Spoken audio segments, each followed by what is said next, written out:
What's up, everybody? This is CJ Johnson. We're at the lab. This is More Like Podcast, and I'm here with Daygo Fatts. What's up, brother? How you doing, man? Hey, man, I'm just blessed, highly favored.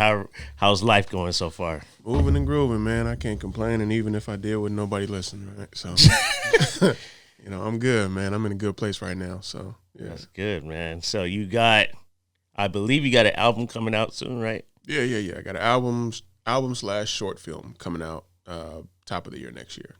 Nice. Talk to me about that. What's the name of it? All right, so the name of the album and short film is Nappy Head Niggas, and it's going to follow the album itself is an album. It's a reflection of what I grew up in, Southeast type stuff. You would know for sure. Yeah. And then the short film itself is going to follow the life of a man named Steven, homeless man. Yeah. And basically his decline into where he is now. So that's they're going to couple together. I'm going to play them together. The album is the soundtrack for the film, and yeah. I hope it works out. I hope everybody likes it when they see it.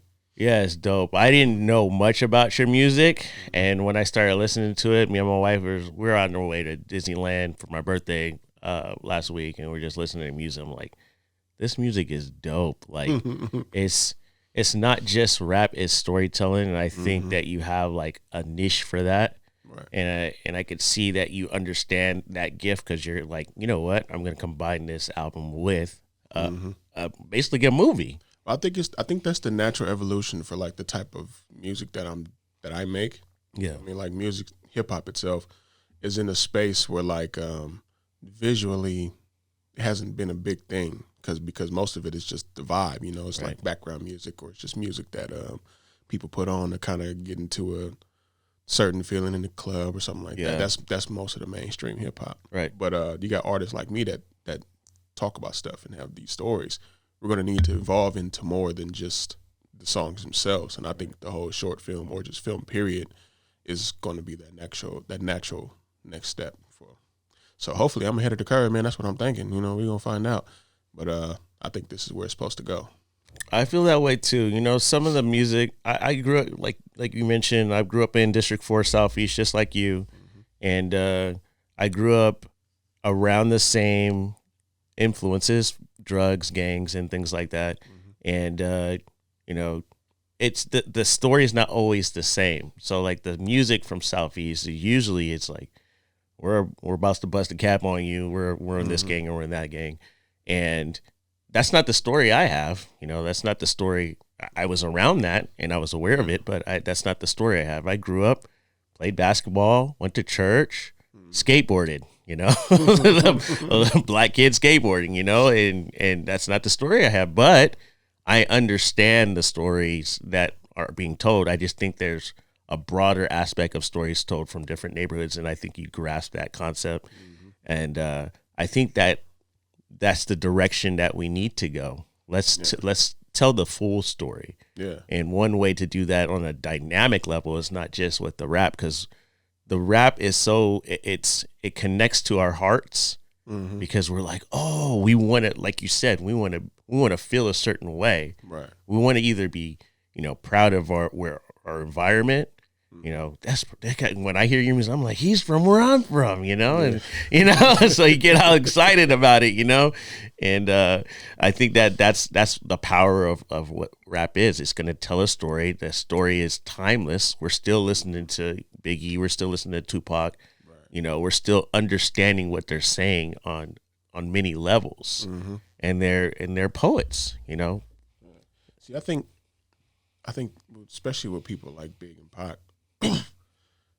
We know where they came from. Of course, They came from the hood. They came from the gutter. They talk about it all the time. They saw a lot of, the negative aspects that come with living in that situation, and that's in any poverty-stricken area. You're going to get crime. You're going to get stuff like that. Right. But they told stories that kind of transcended just the negative part of it. Yep. Specifically Pac. So that's why they live so timeless, because we know that you came from that, but we got to see his unique view of it and his understanding of everything else that kind of came along with growing up like that. And I think that's what I'm trying to do with the whole nappy headed niggas thing, because it's definitely a a perspective of Southeast. You know, a lot of people don't even know San Diego got hoods like that. Yeah. But if you from here, you know that Daygo got hoods. Right. And I grew up, you know, Manomet and Park Villas. So like we dead in the middle of it. But there's always another side. You know, there's always more to the story. So right. Yeah. I think there's always the guy that's skateboarding down the street. Straight up. Hey, I used to skate. I wasn't very good at it. I used to rollerblade, man, till I broke my wrist, and then there was a wrap. I ain't got back on skate since. I ain't doing that no more. I was at a VP skating party, man. Dang. Whole nother story. Yeah. So let's talk about your upbringing. So you grew up in Southeast. Mm-hmm. Talk to me about some of the challenges you had. Like, let's say 5 years old to like, I don't know, like 15, somewhere around there. Man, a lot of stuff happened in between them years. 10 year. Yeah. 10 year. That was when we was really in the thick of Southeast too. So at the time, 5 to 15. I would say 5 to 13.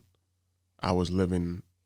We lived all over Southeast. So my grandma lived in Manomet. I lived over there for a while. When I was with my mom, we lived behind Par Liquor. Mm-hmm. We lived there for a little while.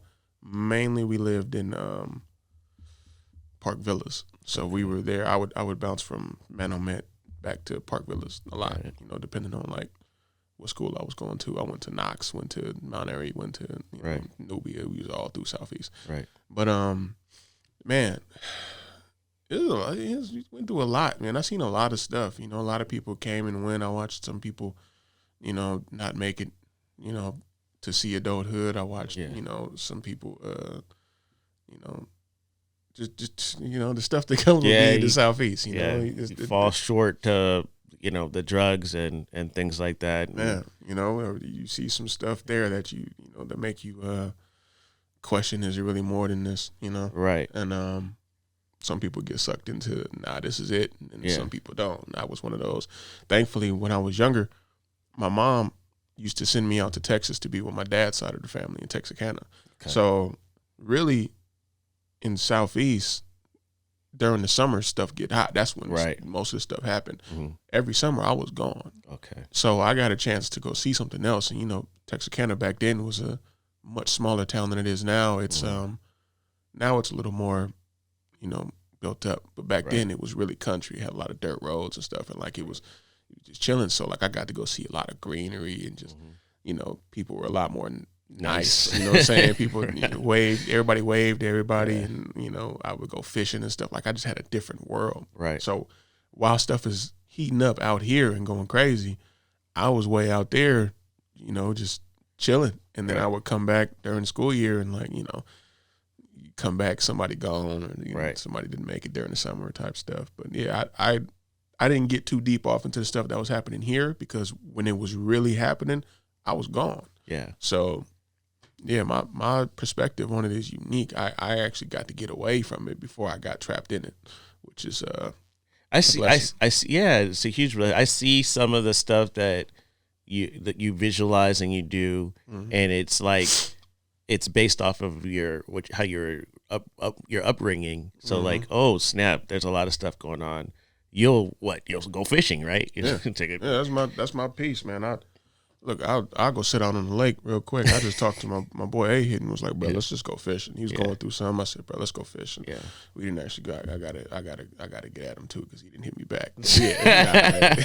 But I recommend everybody out there. Look, if you're going through something. Go fishing. If you ain't never been, go try it. Just go sit out on a lake somewhere and chill. Take your mind off of everything. Yeah, I think fishing has a natural knack for slowing things down, putting things in perspective. Because if no fish is biting, you're just sitting there. Yeah, you're sitting there. You're sitting there. That's why some people are like, I don't like fishing. I don't never catch nothing. That's why it's called fishing, not catching. Yeah, exactly. So, exactly. Yeah, just chill. When you do catch something, you're gonna be like, oh. This is what this is about. Yeah. Okay. And then you'll be so focused on trying to catch another one that you won't even recognize how much time is going past between those. So fishing is a parable. And in my faith, fishing is the parable that Jesus used. He's like, that is true. He's like, true. I'm gonna make you guys fishers of men. And so the reason why I believe he used that is because of what you said. It's the same idea of like, go out there and wait, cast your net. Go out there and wait, be patient, and then when you do catch, it's gonna be like, oh, I understand why I was waiting. I understand why I was patient. And each time you get better. You get better at figuring out what kind of lures work and where to go, where you might catch this type of fish, or where you need to go during this time of year. Like you get better as you go. But all you need to do is once you catch that first one, you be like, okay, I know this feeling now. This is it. This is it. I feel like that's big in your industry as well. It's like, I feel like people are drawn to people that are standing in their purpose, that know themselves, know where they stand, know what works for them, what doesn't. I feel like people are drawn to that. So like, that's why you have like fans of like Lil Uzi Vert, and people are just like, Lil Uzi Vert's the best. I'm like, really, he is. Like, on my perspective, I'm I say perspective is reality. So but I don't knock nobody that say that they person is that's his reality. That's his followers, and they're like, I'm influenced by that lifestyle because they see him living in his quote unquote purpose and their perspective, right? I heard KRS One at a concert, man, that said something that really, really spoke to me. He was like, bro, the reason I'm here is because you see you in me. That's why you are here. Yep. Like, you're not even cheering for me, you're cheering for yourself. Yep. And I was like, that's the realest thing ever. It is. And that's what I was telling you earlier when I listened to music. I'm like, oh, he's from where I'm from. Yeah, I know what he's talking about, and we get excited about it. You see the short film, bro. Watch. you see the short. I put so much of Southeast into it. Yeah. And like, just like I got a phone call from one of my boys when I was, you seen the first and the 15th, right. So I'm doing right. And he was like, man, you played the hell out that homeless dude. He's like, I feel like I know that. And I was like, yeah, I base it off of another buddy of mine named Cliff. Reality. He was like, that's what he said, bro, I knew who that person was. And I was like, yeah. Cliff is another cat that I grew up with. And he's homeless now and, schizophrenic, out on drugs and stuff. And he's gone home, like shoeless type walk. Oh, man. And like we people see him sometimes and they be like, man, I can't believe that happened. And it's like, this was like the homie, like we slept on each other's couch type stuff. Dang. So like when we was in high school type, like we was really like that. And to see him like that where he is now really weighed on me. And there's a lot of people out there right now that's like in this tough situation. Right. Like there's a lot more homeless people now after COVID. Yeah. So that's why I kind of wanted to do this, because like this is a serious thing that's happening. Not too many people is talking about. Yeah. So it's not. So just so you know, I build tiny homes, right, and affordable housing. And when I came into it, my heart posture was, I was once homeless. Like right after I got out of the military, I was homeless for a little bit. Oh, wow. And I experienced homelessness, and then got into ministry and was like, okay, I can understand how I got there. How I slipped through the cracks, right? So it gave me more compassion for those people that are on the street, because sometimes people would just, when I was in the Navy, I'll just be honest with you, were like, why don't they just get a job? Why are they asking for money? We talk about that in the short film too. Yeah. Be like, well, I used to say all the time, like, mind you, I was homeless for a while. Like I slept in my car. Yeah. For a few months. That was after I had lost a house a few years ago. I slept in the car. But people always, I used to be one of the people that used to always be like, bro, why don't you just go do this? Or like, I used to be like, bro, I'll just go. Right. I'll just be robbing people. Like, like, why don't you just? I'm going to sell some drugs. I'm going to do something illegal. Because if I get caught, I'm just going to jail and I'm going to have a house anyway. You have a roof over your head at least. It don't always work out like that. Like that sound good in theory till you there. Yeah, you're like, crap. Yeah. It's something you just kind of get stuck in. Right. When you're there, you just there. Yeah. So there's not a lot of rappers talking about homelessness and how it impacts and things like that. And not a lot of rappers talking about real stuff. Right now. Yeah. It's just, I think what honestly sells is it's the stuff that you're not supposed to do that Mhm. sells the most. Like, yo, I'm gonna rob him, I'm gonna kill him, I'm gonna have all these chicks, and you know, I mean, at this point, bro, I look at it. How long have we been talking about that? So Yeah. it's not an anomaly anymore. it's not. I used to tell people all the time, like, I don't want to hear about you selling drugs. I don't know nobody who grew up in the hood that didn't at some point Yeah. sell some drugs. Like Right. that's not a unique thing. Everybody did it. Like Yeah. everybody wasn't the kingpin, but Right. everybody sold something. Yeah, So like right. that's not enough. Either you was selling drugs or you was a bootleg man, and Yeah. selling DVDs and CDs. Like somebody Yeah. was selling something. So Yeah. that's not really. It's not unique anymore. I think that's what's happening with hip hop is we're telling stories of things that we've been telling constantly for like the last 15 years, and it's just not unique anymore. It's not. So, unless you hear it from like, somebody who grew up in suburbia, and then it's like that's just a spectacle thing, Right? You know, Like, oh, that's cool. Yeah, because you didn't live in that. Gimmick, That's yeah. But nah, I think that's the issue. What's happening with hip hop and why it's like, it's been in a decline. Right. But eventually, it's going to come full circle. You hear a lot more people that's like being real and getting to it. So I think it's coming full circle.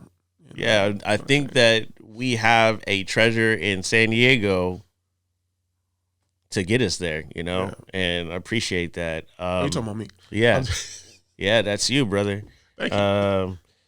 I want to jump back to your childhood because the people that I have on this podcast, they all overcame something. Mm-hmm.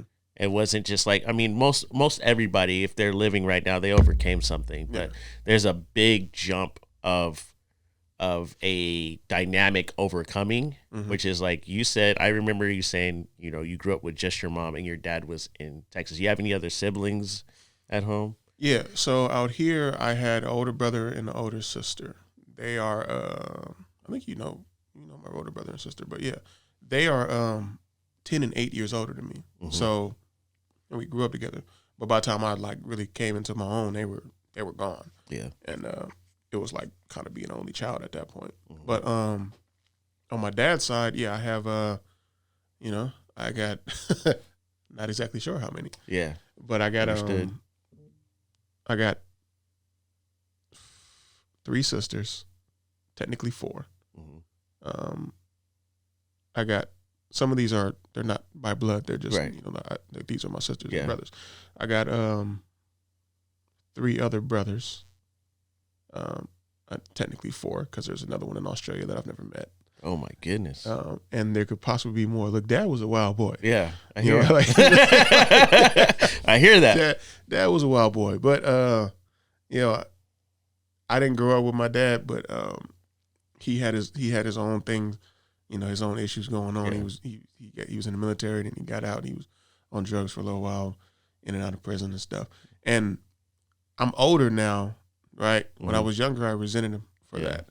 But I'm older now, and I kind of understand that he kind of stayed away, though I don't know if this was on purpose. Yeah. Like if he just felt like he shouldn't be there while he was going through that. But me not seeing him in that capacity, I think I seen him a couple of times then, and he was normal, but he was still on drugs at the time. Right. But I didn't really get to see him like all down he bad. He probably didn't want you to see him like that. Possibly, yeah. He could have stayed away because he was fucking up. And I don't know if I'm you're good. Yeah, he was going through it, and I didn't see him that much. But I was always on that side with my grandparents and stuff. So it wasn't like I was disconnected from them. Mm-hmm. He was just out doing his own thing, and I didn't really get to see all that, the negative sides of what was going on. Do you think that your upbringing had like financial issues because both your parents weren't in the house? It definitely could have been better. Yeah, okay. Definitely could have been better. Yeah. Look, I didn't grow up like I wasn't super impoverished. Like my mom had a good job. She was a phlebotomist. Oh wow. For like 30 years. You know what I'm saying? Like she worked for real. Yeah. At the same time, she also had 3 kids. So that great job that she did would have went a lot longer if there was another, source of income coming in the house for sure. But she did her best. Like I got homies that grew up way worse than I did. We moved around a lot, but at one point she bought a house. Like It could have been a lot worse. Yeah, you know what I'm saying? It could have been. I was gonna say, Flavonus is a really good job. yeah. She, at UCSD, like Yeah. it could have been a lot worse. So, but it also could have been a lot better. So, Yeah, but what age do you feel like you gave the resentment towards your dad away? And did that impact how you live now? Yeah, definitely. Understanding his experience, his perspective, definitely impacted the way I live now. I can't remember exactly when I gave away the resentment. I didn't have it for that long. Keep it G. Yeah. Probably like, I think I went out there one summer and I spent like some time with him or whatever, and that was like the real start of the resentment. I was probably about 10 or something like that. Gotcha. But from like 10 to like, I don't know, 15 maybe. It was like them years, because that's when you as a boy, you coming into a man. Yeah, you grown up. So like, it was some things, I went through, saw some stuff, and like, went through a lot of things that I felt like, I probably wouldn't have to go through this if my dad wasn't here, but like, he ain't here. So right.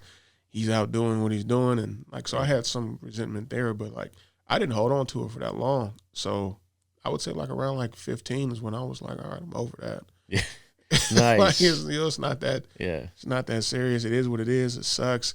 But also, I'm growing up in the hood. Yeah. Not too many people got their dad there. You know what I'm saying? True. So like, it wasn't like this was a unique thing. Like, I got a lot of homies that did not know their dad. Yeah. Like, didn't even know who he was. Who he was. Yeah. So like, it could have been worse. Like, I'm still going out to Texas and visiting my sisters and my grandparents and stuff. So like, I ain't tripping too much.